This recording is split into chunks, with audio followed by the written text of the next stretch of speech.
You don't belong here. The words hit harder than any bullet. At the Silvercrest Elite Shooters Club, it wasn't just about skill. It was about bloodlines, designer gear, and the price tag dangling off your life. If you didn't shine like gold, you were treated like dirt. And today, a woman in a faded cardigan and scuffed sneakers was about to teach them that real legends don't need permission to exist. Sarah Whitmore wasn't born with a silver spoon. She didn't own a name that turned heads at galas or signed contracts in marble boardrooms. What she carried instead was invisible: calm hands, an iron will, and a promise forged on a battlefield she never spoke about. They laughed when she walked in. They sneered when she unwrapped a battered Glock instead of a $10,000 Italian beauty. They placed bets. They whispered jokes. But the thing about ghosts is, you never see them coming. You only hear the shot after it's already too late. You don't belong here. The words weren't spoken aloud, but they hung in the air, thick and tangible, with every sideways glance, every smug smile, every chuckle hidden behind manicured hands. At the Silvercrest Elite Shooters Club, power wasn't measured only by the steadiness of your aim, but by the cut of your jacket, the gleam of your gunmetal, and the pedigree of your last name. In this glittering fortress of influence, Cole Harrington reigned supreme. At 42, he was a five-time national champion, an Olympic gold medalist, the face of Remington's luxury line, and heir to one of New England's oldest oil fortunes. Today, clad in a perfectly tailored navy shooting jacket and custom boots polished to a mirror shine, he basked in another effortless victory, a perfect bullseye from 50 yards with his custom Remington 700, followed by thunderous applause. Cole lowered his rifle, smirking as the target reeled back. Another dead center. This was his arena, his court, where the peasants came to marvel and the kings came to dominate. The club receptionist, a slender blonde with a smile as fake as her diamond earrings, snapped to attention as a new figure approached the grand entrance. She didn't belong here. Her jeans were from a department store. Her cardigan was a muted blue, the kind you wore for PTA meetings or Sunday service, not for shattering records at an elite shooting range. In her hand, she clutched a scuffed leather purse, the kind you don't see in places lined with marble and mahogany. Sarah Whitmore, 35 years old, tucked a loose strand of hair behind her ear and stepped hesitantly toward the reception desk. "Excuse me," she said, voice soft but steady. "I'd like to register for today's open practice session." The receptionist's smile tightened. She gave Sarah a sweeping look, head to toe, and immediately dismissed her. "Membership cards only," she said coolly, turning back to the computer screen. Sarah inhaled slowly, pulling out a wrinkled envelope from her purse. "I have a day pass." It was a gift. Across the hall, Cole leaned casually against a gleaming trophy case, one eye catching the exchange. "Well, well," he drawled loudly enough for half the room to hear. "Looks like someone took a wrong turn on the way to Walmart." Laughter rippled through the crowd like a gunshot. Sarah felt her cheeks flush, but she kept her gaze low, moving quietly toward the basic range area, clutching her envelope like a lifeline. Laura Green, the club manager, frowned deeply from behind the counter, but said nothing. "You don't correct a a Harrington, in this club." Cole and his entourage, sleek, expensive, predatory, slithered after Sarah, eager for entertainment. They watched as she claimed the last open station at the far end, away from the prestigious lanes reserved for members. From her purse, Sarah carefully unwrapped a plain cloth bundle, revealing a simple scratched Glock 19. Serviceable, practical, utterly unimpressive next to the polished Italian beauties gleaming around her. $10 says she can't even hit the paper." One of Cole's companions snickered. Cole grinned lazily. "Make it 10,000. I bet she's never even fired a gun in her life." He sauntered closer, the crowd parting automatically for him. "Excuse me, ma'am," he said with dripping false courtesy. "Are you sure you're in the right place? This isn't a knitting circle." Sarah finally lifted her gaze, meeting Cole's blue eyes with steady hazel ones. There was no embarrassment there, no anger either, just a quiet steadiness that unsettled him for reasons he couldn't articulate. "I'm just here to practice. Sarah said simply. Cole chuckled theatrically, waving to the gathering audience. Practice? Honey, this is a place for serious shooters. His grin widened. Tell you what, $10,000 says you can't even hit the bullseye from 50 yards. Murmurs buzzed through the room like agitated bees. $10,000 for one shot? It was a humiliation trap, set and ready to snap shut. Sarah hesitated for the briefest moment. Then her fingers instinctively twisted the simple gold wedding band on her finger. A habit born not of nervousness, but memory. I don't have that kind of money, she said quietly. Cole smirked. You won't need it. If, by some miracle, you make the shot, I pay. If you miss, you walk out of here and never come back. Deal. Laura Green had edged closer, concern etched on her face. Mr. Harrington, perhaps we should just let her practice. Stay out of this, Laura, Cole interrupted without looking at her. This is just a friendly wager. Friendly, like a wolf circling a rabbit and calling it a game. Sarah's hand tightened once more around her ring. All right, she said. Cole's eyebrows shot up. He hadn't expected her to agree. Excellent, he announced theatrically. Ladies and gentlemen, let's give our guest a warm welcome. Polite claps, snickers, even a few pitying smiles. Not a single person there thought Sarah stood a chance. No one noticed how her posture shifted as she picked up the Glock. Her shoulders settled. Her breathing slowed. Her hands moved with a smoothness that wasn't learned at a weekend safety class. No one saw the muscle memory, the years of repetition etched into every line of her body. No one recognized the ring she twisted as belonging to someone else once, a man whose name they would never hear whispered in this marble palace of wealth. Master Chief Nathan Whitmore, the legend of SEAL Team 6. They were about to learn. Oh, were they about to learn? The world had always underestimated Sarah Whitmore, but the man who taught her to hold a weapon and hold her ground never did. His name was Nathan Whitmore, and within the tight brotherhood of SEAL Team 6, he carried a name whispered with reverence. The Ghost, the man who could take a shot across impossible distances, unseen and unfelt until it was too late. And once, not so long ago, his strongest, most enduring mission wasn't overseas. It was here, at home, teaching Sarah how to survive a world that would never expect her to fight back. 3 years earlier, under a weeping gray sky at Arlington National Cemetery, Sarah stood silently, the folded flag pressed against her chest, feeling heavier than any weapon she would ever lift. Nathan's casket descended into the earth with military precision, but no precision could bury what he left behind in her, the strength he built, the lessons he etched into her bones. Sarah hadn't come to the elite shooters club to prove anything to them. She came because of a promise made long before her heart broke. It started simply, almost accidentally. In a quiet cafe in Burlington, Vermont, Nathan and Sarah's paths had crossed. She had been the woman with a spreadsheet open on her laptop, double-checking tax codes. He had been the rough-edged man with a broken smile, visiting a wounded friend from his unit. Neither were looking for anything, but destiny doesn't ask permission. Their first conversation stretched from coffee to lunch, from polite apologies to hours of raw honesty. 6 months later, they stood together under a battered oak tree with a simple, I do, surrounded only by friends too skilled in violence and too haunted by it to ever forget what loyalty cost. Life as a SEAL's wife was never gentle.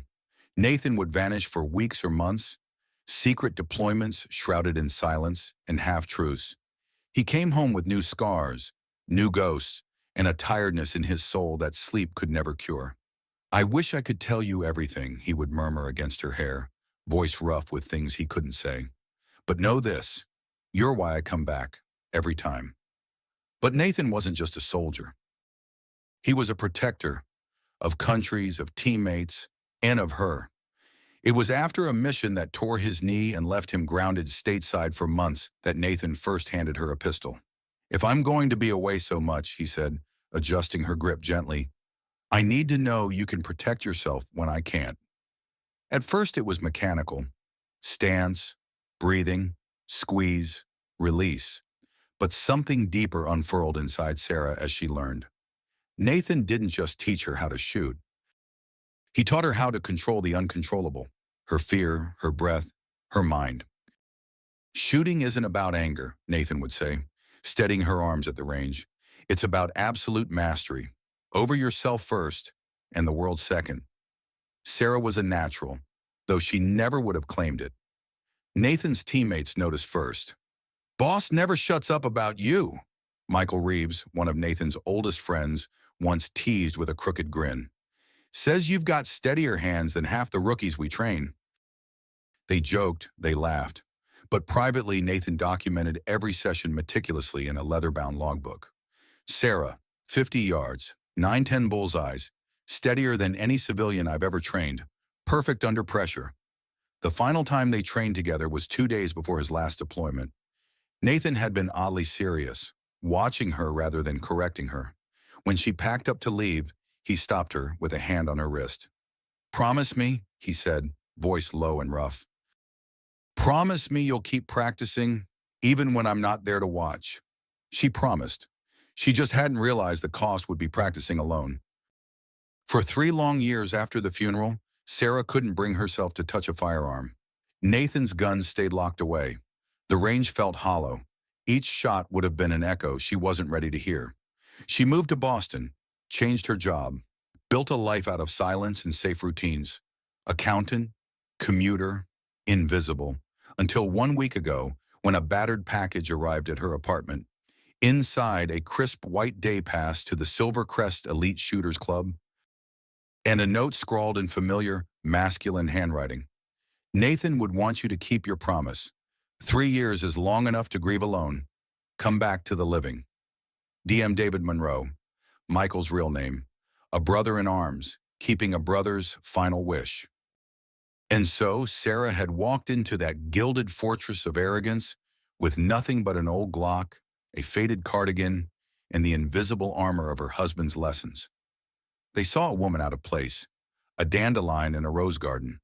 What they didn't see, what they couldn't see, was the steel threaded through every fiber of her being, the calm that no ridicule could crack, the ghost that taught her how to survive. They think today's just about shooting a target, Sarah thought, feeling the old rhythm return to her body. But for me, it's about keeping a promise, and ghosts always keep their promises. One shot, one breath, one heartbeat. Nathan's voice echoed in her mind, calm, certain, unshakable. Sarah Whitmore inhaled slowly, feeling the Glock settle into her grip like an old friend she hadn't seen in too long. The scuffed pistol looked embarrassingly plain next to the gleaming, hand-engraved masterpieces around her. But she wasn't here to impress with appearances. The rules here, wealth, pedigree, designer firearms, weren't her rules. Her rules were older, simpler, deadlier. Across the polished marble floors of the Silvercrest Elite Shooters Club, laughter rippled again. Cole Harrington leaned back against a mahogany post, arms folded, that smug smirk curling his lips. "Ladies and gentlemen," he announced grandly to the gathering crowd, "prepare yourselves for the shortest shooting career in club history." Another wave of laughter. The receptionist giggled behind her hand. The waitstaff paused to watch. The members of Cole's entourage, all tailored jackets and $1,000 boots, gathered like carrion birds. Sarah didn't flinch, didn't smile, didn't even blink. The target loomed 50 yards away, a simple bullseye on crisp white paper, seemingly ordinary. But at this distance, for most casual shooters, the bullseye was barely more than a whisper on the wind. Sarah aligned her sights. She didn't see the paper. She saw the fundamentals. Front sight clear, rear sight blurred, target framed, breath half held. In the periphery of her mind, the world dissolved. No Cole, no crowd, no Snickers, no gold-plated rifles gleaming in display cases. Just the whisper of her own heartbeat, steady as a metronome, and the memory of rough hands guiding hers. "Relax your shoulders, baby. Let the rifle become part of you. Feel the shot before you take it." She squeezed the trigger, not jerked, not yanked, just a gentle, deliberate pressure, as inevitable as a wave returning to the sea. Crack. The Glock barked once, sharp and clear, splitting the silence of the hall. The smell of burnt powder bloomed faintly in the air. The entire club seemed to freeze.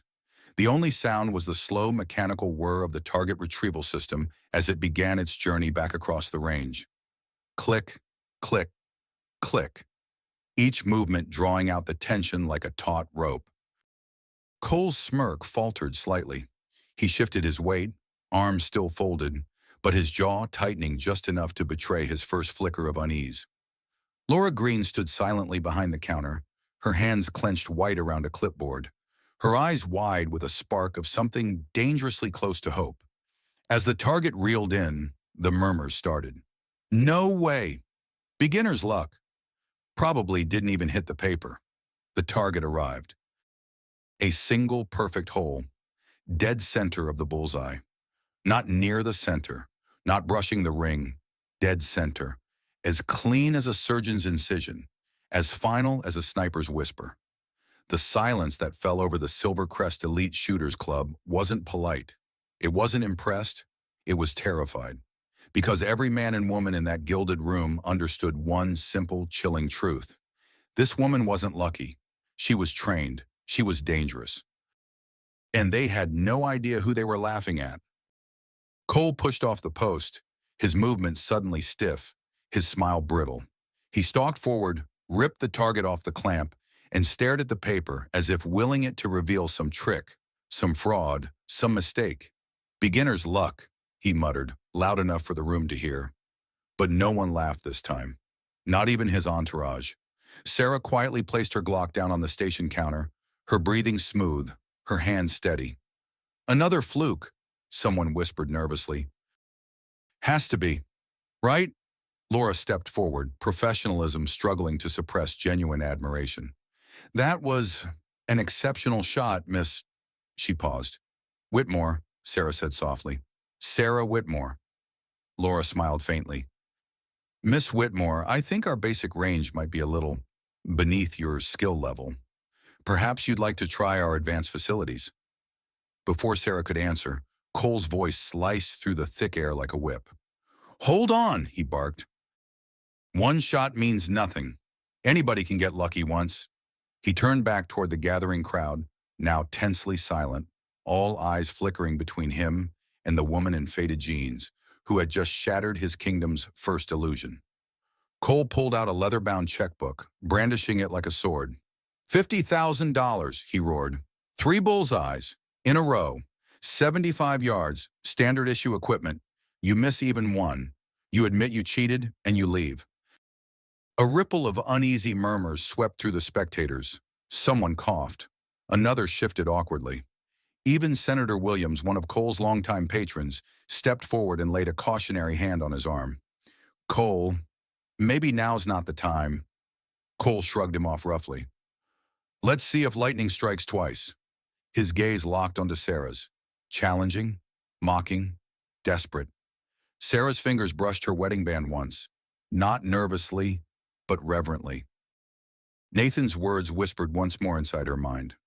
When the pressure is on, fall back on your training. Your body will remember what your mind forgets. Sarah smiled, not arrogantly, not defiantly, but with a quiet certainty that shook Cole more than any boast could have. All right, she said simply, her voice cutting through the tension like the first true note of a battle hymn. But on one condition, if I win, the money goes to the Veteran Support Foundation. For a long heartbeat, no one moved. Then Cole barked a sharp, hollow laugh and snapped open his checkbook. Deal, but don't expect to spend it. The crowd held its collective breath. The king had been challenged. And the peasant? She was smiling. The roar of the crowd had faded. The silvered laughter had fallen silent. And in the empty corridors of the Silvercrest Elite Shooters Club, Sarah Whitmore could hear the battle drums pounding. Not in the walls, but in her veins. The duel was set. 3 bullseyes at 75 yards had been just the beginning.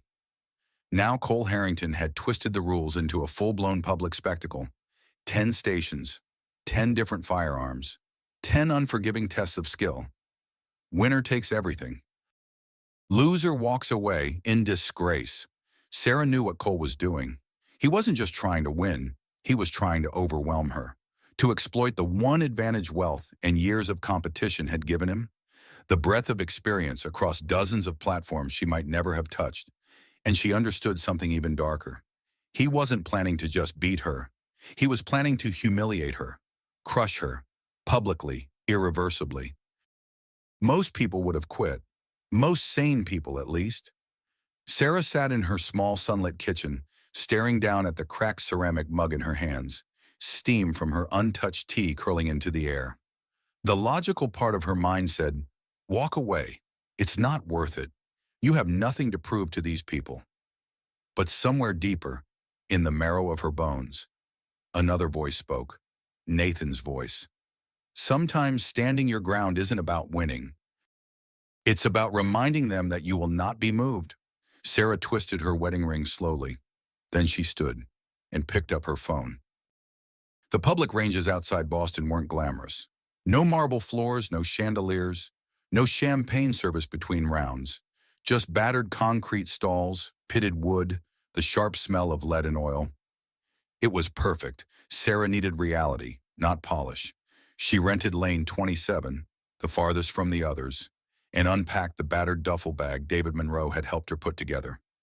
Inside were lone firearms of every kind. Pistols, carbines, shotguns, rifles. Weapons she had trained with. Weapons she hadn't touched since Nathan's last leave. She lined them up one by one, her hands moving with the precision of ritual. This was not practice. This was war. The first shots were clumsy. The rifle recoiled against her shoulder harder than she remembered. The shotgun scattered wider than she expected. The pistol grip slipped under sweating palms. Sarah closed her eyes, blocking out the frustration rising inside. "You don't fight the weapon," Nathan had once said. "You listen to it. You learn its language. Every gun tells you how it wants to be held, how it wants to speak." She breathed, slowed down, listened, again, and again, and again. Hour blurred into hour. Her palms turned raw. Her shoulders ached. Her thumbs bled at the knuckles.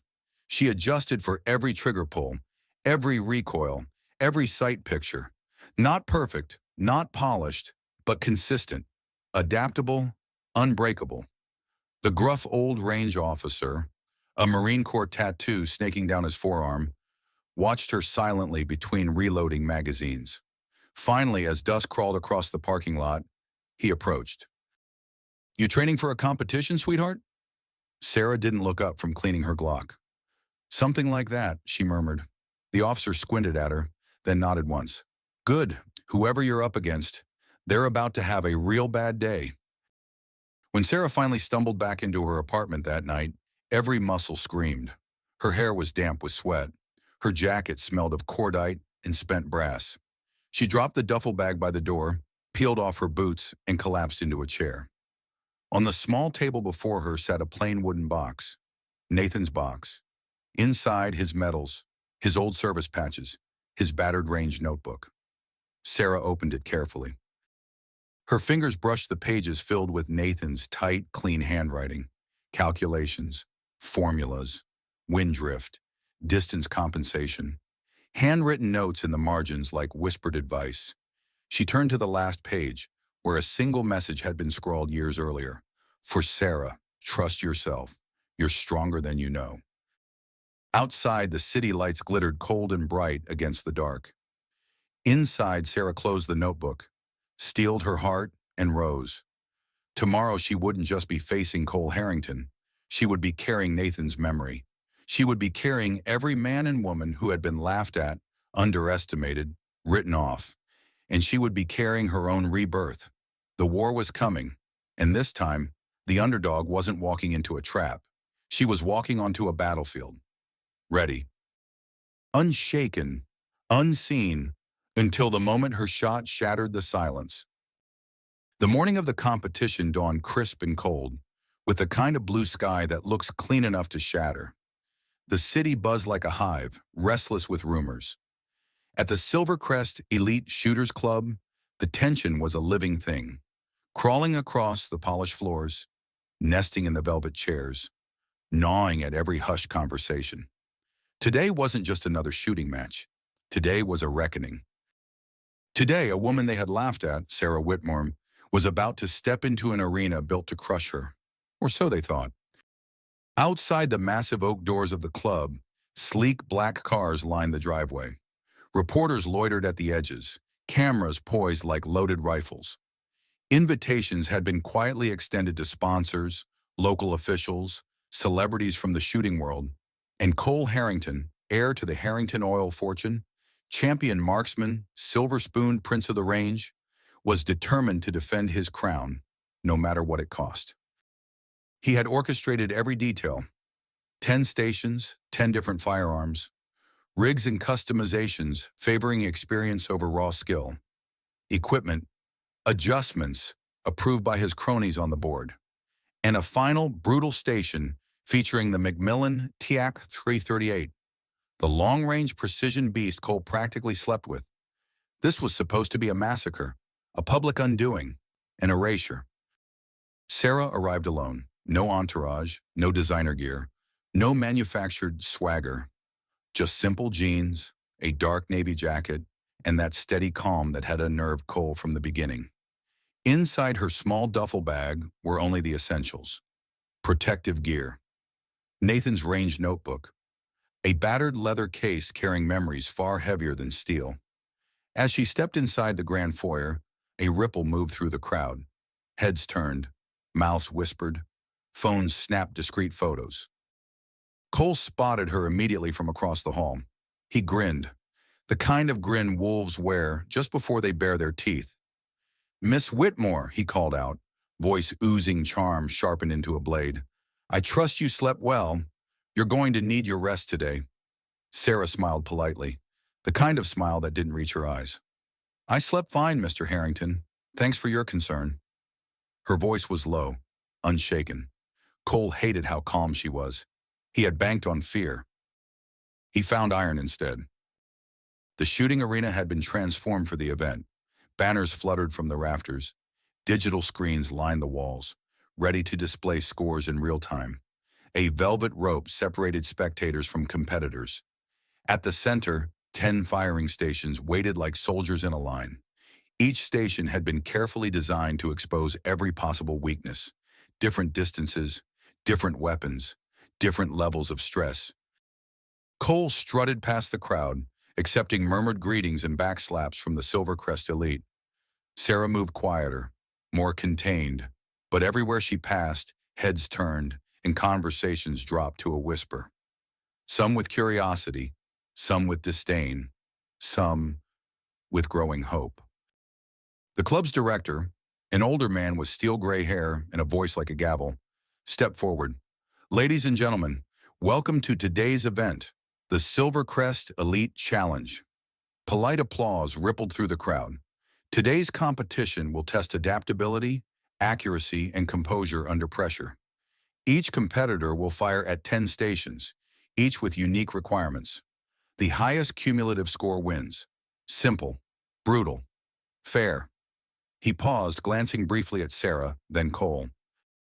"Competitors, take your positions." The range fell into a hushed silence. You could hear the click of safeties disengaging, the shallow breathing of the crowd, the deep, steady breathing of Sarah Whitmore. Station 1, standard issue Glock at 25 yards. Cole moved first. Bang, bang, bang. Fast, clean, centered. Exactly what you expected from a national champion. Sarah stepped up. 3 slow, measured shots, each one slightly tighter than Cole's groupings. Station 2, M4 carbine at mid-range targets. Cole's experience shown here, flipping selector switches and clearing targets with mechanical grace. Sarah adapted smoothly, adjusting her stance after each shot like someone who didn't just learn to shoot, but learned to survive. Station 3, tactical shotgun, moving targets. Cole hammered the clay pigeons into dust. Sarah missed one, but recovered instantly, adjusting her lead and pacing. The margin between them was razor thin, but the murmurs began. "She's keeping up." "No, she's matching him." At Station 5, Sarah noticed the first anomaly. The trigger pull on the Sig Sauer was heavier than standard, a deliberate sabotage, subtle but cruel. Cole knew she might not have extensive training with non-standard weapons. He was counting on it. Sarah inhaled, exhaled, adjusted her grip, adapted, hit the targets anyway, because Nathan's lessons hadn't been about having perfect conditions. They had been about dominating chaos. You don't control the battlefield, he had said. You control yourself. By Station 7, the energy in the club had shifted. The early smugness had drained into nervous silence. Sarah moved like a ghost across the firing line. Efficient, economical, deadly. Her score was neck and neck with Cole's. The rich patrons, once confident in their golden boy, now exchanged worried glances. Laura Green, standing silently in the corner, allowed herself the tiniest smile. As they approached Station 9, the penultimate challenge, Cole's mask of confidence began to crack. His movements stiffened, his timing faltered. The tightness around his mouth betrayed the pressure squeezing his composure. Sarah? Sarah was a machine. Each shot placed deliberately, each breath measured. The crowd leaned forward, holding collective breath. At the end of Station 9, the scoreboard flashed, tie, dead even, one station left. The final test, the Macmillan TAC 338, a weapon Sarah had barely touched. Cole's ace, his home turf, the ultimate long-range rifle engineered for gods, not mortals. And the station was rigged, subtly. The optics calibrated off-center, the bipod slightly loose. Nothing illegal, everything unfair. Cole moved into position first. He took his time, savoring the moment. Bang, bang, bang. 10 shots, 9 close to center. A near-perfect performance, the kind that won sponsorships, magazine covers, and national headlines. He rose from the mat, adjusted his gloves theatrically, and turned towards Sarah with a smile like a shark. "Your turn, Miss Whitmore," he said. "Let's see if beginner's luck holds under real pressure." Sarah didn't speak. She knelt, settled, breathed. She adjusted the scope manually, trusting her hands more than the corrupted optics. She opened Nathan's notebook briefly, scanning the formulas for wind compensation, and she remembered. Nathan's hands steady on her shoulder, long ago, whispering across a sand-swept range. Trust what you know, not what they want you to believe. Sarah chambered the first round, exhaled, and squeezed the trigger. The Macmillan bucked against her shoulder, but the round flew straight and true. Center mass. The next shot, perfect. The third, adjusted for drift, dead center. The fourth, steady under breath control, sliced the bullseye again. Cole's confident grin faltered. The club president leaned forward, eyes narrowing. The spectators held their breath. Sarah didn't rush, didn't panic.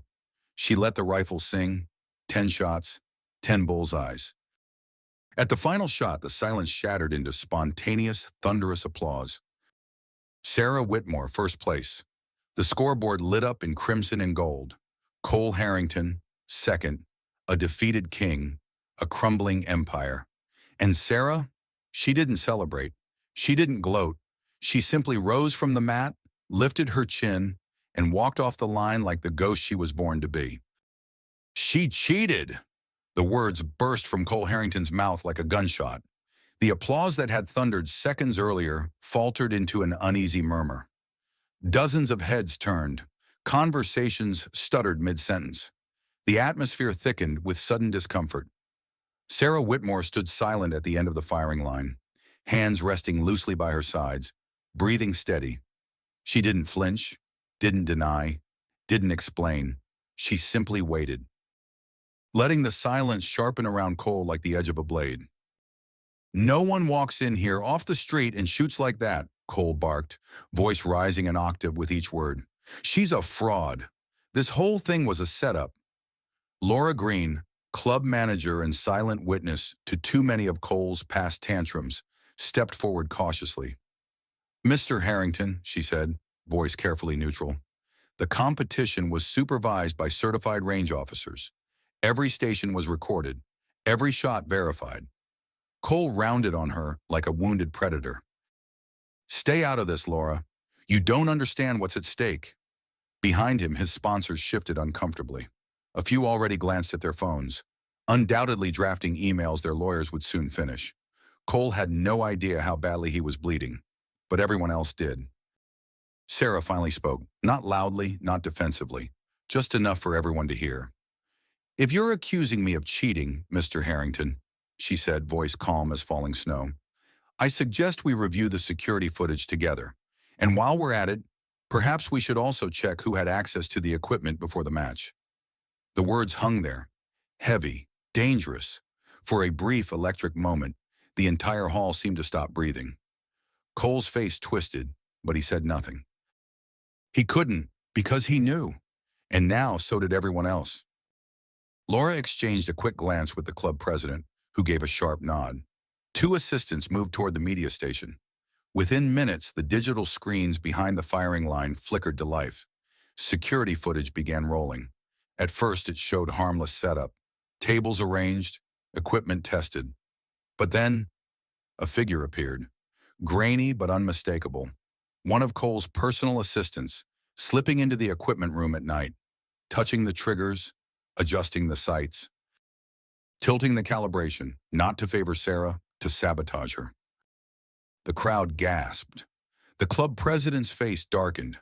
Several journalists, until now hanging back politely, surged forward, cameras flashing. Cole staggered back 2 steps as if physically struck. This is taken out of context," he blurted. "We were just ensuring fair play." No one believed him. Not anymore. The Silvercrest Elite Shooters Club was many things. Arrogant, wealthy, insular. But it prized its reputation like a holy relic. And public cheating wasn't just embarrassing. It was radioactive. Sponsors began discreetly gathering their things. Board members turned away, pretending not to know Cole. Sarah remained exactly where she was, perfectly still, like a stone in a flooding river, unmoved, untouched. The club president cleared his throat, voice grave. "Effective immediately, Mr. Harrington is suspended pending a full investigation into misconduct and violation of competition integrity policies." Polite, legalistic words, but the meaning was clear. "You're done here. Forever." Cole looked around, desperate, for allies, for sympathy, for escape, but found only blank faces and cold stares. Finally, his gaze landed back on Sarah. Hatred twisted across his features. "You think this changes anything?" he hissed under his breath as he passed her. "You're still nobody." Sarah met his glare with a quiet, devastating smile. "Funny," she said softly. "I don't feel like nobody anymore." Cole recoiled as if slapped. Then he was gone, storming through the heavy oak doors, the kingdom he built crumbling behind him. The audience remained frozen for a heartbeat longer. Then, slowly, applause began to build again. But this time, it wasn't polite. It wasn't for spectacle. It was real. It was for Sarah Whitmore, the underdog, the ghost, the woman who stood her ground when the world tried to erase her. Laura approached quietly, her professional mask cracked into something resembling genuine warmth. "Miss Whitmore," she said, "if you'd be willing, we'd be honored to have you stay and train here. Officially." Sarah smiled faintly, twisting the simple gold ring once on her finger. "Thank you," she said, "but I didn't come here looking for a club. I came to keep a promise." She turned, walking away before anyone could ask more questions. Not toward the trophies. Not toward the accolades, toward the door, toward freedom. Because Sarah Whitmore hadn't fought for applause. She fought for herself, and she had won. 2 days after the showdown, Sarah Whitmore sat alone at a small cafe tucked away from the city's noise. A steaming cup of coffee sat untouched before her, cooling rapidly in the autumn air. Across the street, digital billboards flashed headlines. "Underdog marksman topples champion amidst cheating scandal." "Ghost's widow stuns shooting world with flawless victory." "Cole Harrington suspended indefinitely. Investigation ongoing." Sarah sipped her coffee absently, letting the headlines swirl past like fallen leaves. She hadn't asked for this spotlight. She hadn't fought for it. But she understood now. This wasn't about her anymore. The Veterans Support Foundation had called that morning. A formal invitation, a proposal. They wanted Sarah to lead a new initiative, a program designed to teach marksmanship skills to veterans struggling with PTSD, a way to rebuild focus, a way to find stillness after chaos. "We'd like to name it after your husband," the foundation director had said quietly over the phone. "The Nathan Whitmore Legacy Program." Sarah closed her eyes against the sudden sting of tears. She thought back to Nathan's hands, steady, patient, guiding hers at the range, his voice murmuring advice not just for shooting, but for living. Control your breath, control your mind, own your fear, or it will own you. Those lessons had carried her through grief, through humiliation, through battle, and now they would carry others too. That afternoon, Sarah found herself walking the quiet corridors of the Veterans Rehabilitation Center. A former Army Ranger with a prosthetic leg met her at the door. His handshake was strong, but his eyes told a different story, the kind of exhaustion you can't sleep off. Inside, a dozen veterans sat waiting, men and women, older, younger, some with visible wounds, some with wounds no one could see. They didn't look at her with the skepticism she saw at Silvercrest. They looked at her the way drowning men look at a hand reaching down into the water. Not because she was a champion, but because they saw something familiar in her silence, in her scars. Sarah walked to the front of the room, took a deep breath, spoke.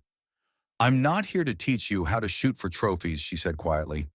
"I'm here to show you how to find your breath again, to steady your hands when the world shakes, to rebuild what the battlefield tried to take from you."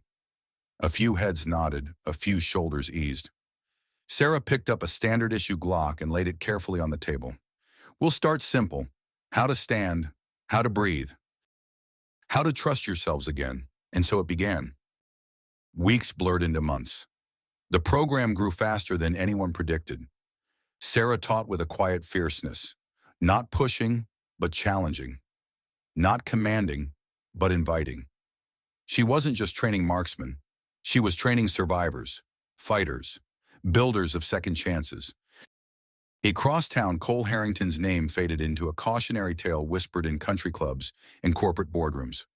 "Don't pull a Harrington," they would joke. "Don't underestimate the quiet ones." The Silvercrest Elite Shooters Club quietly scrubbed his records from their Hall of Fame. Sponsors withdrew, contracts disappeared, and Cole himself disappeared from public view. Meanwhile, Sarah's reputation rose, not as a celebrity, but as a symbol. A reminder that strength isn't always loud, that resilience isn't always glamorous, that sometimes the deadliest warrior in the room is the one you never saw coming. The Nathan Whitmore Legacy Program officially launched 6 months after that fateful day. Sarah stood at the podium, a simple black dress in place of tactical gear. Behind her, a giant banner hung across the gymnasium. Strength, honor, legacy. She scanned the crowd, veterans, families, supporters, and in the back row she spotted a few familiar faces. Michael Reeves, smiling broadly. Laura Green, clapping enthusiastically. Even a few of the Silvercrest members who had once laughed behind their manicured hands, now standing, applauding. Sarah took a deep breath, touching her wedding ring once. "Nathan," she whispered under her breath, "we kept the promise." Then she stepped forward into the light, not for fame, not for revenge, but for legacy, for life, for every quiet fighter still finding their way home. The years rolled forward. Seasons changed, faces changed, stories changed. But some moments, some victories, they echo forever. Sarah Whitmore never returned to the flashy world of high-profile competitions. She had nothing left to prove. Instead, she built something far greater.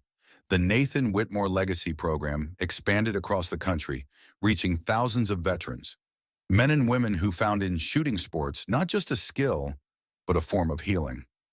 A way to steady their hands, a way to reclaim their lives. Sarah trained instructors who trained others. She spoke softly at graduations, always ending with the same simple reminder. Strength isn't about being the loudest in the room. It's about standing your ground, even when the ground itself is shaking. Cole Harrington. History reduced him to a footnote, a cautionary tale about pride, arrogance, and underestimating the quiet. Some said he moved to Texas, Some said he vanished into private security work overseas. It didn't matter. Sarah didn't waste a second of her life thinking about him. She had bigger missions now.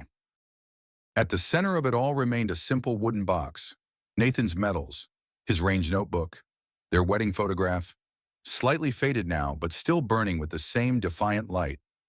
Every time Sarah touched that box, she remembered where she came from, who she loved, and why she never fired a shot for applause. One evening, standing at the edge of an outdoor range at sunset, Sarah watched a young veteran, a boy barely old enough to drink, line up his first perfect bullseye. He turned, eyes wide with disbelief, grin spreading across his sunburned face. "I did it," Sarah smiled. Not broadly, not theatrically, just enough. "Of course you did," she said. "You just needed someone to remind you what you were capable of all along." Because that was the real lesson. Strength doesn't always roar. Sometimes it whispers. And the world would do well to listen more closely. Sarah Whitmore taught them that, not with speeches, not with trophies, but with each steady breath, each calm trigger pull, each life quietly rebuilt from the ashes of chaos. And as long as those echoes endured, through every shot fired in determination, every hand steadied in healing, Nathan's promise, and hers, would never die. If Sarah's story moved you even a little, if you believe that true strength often speaks softly, hit the like button, share this with someone who needs to hear it, and don't forget to subscribe to HOA Karen Files, where the quiet ones finally get their turn to be heard.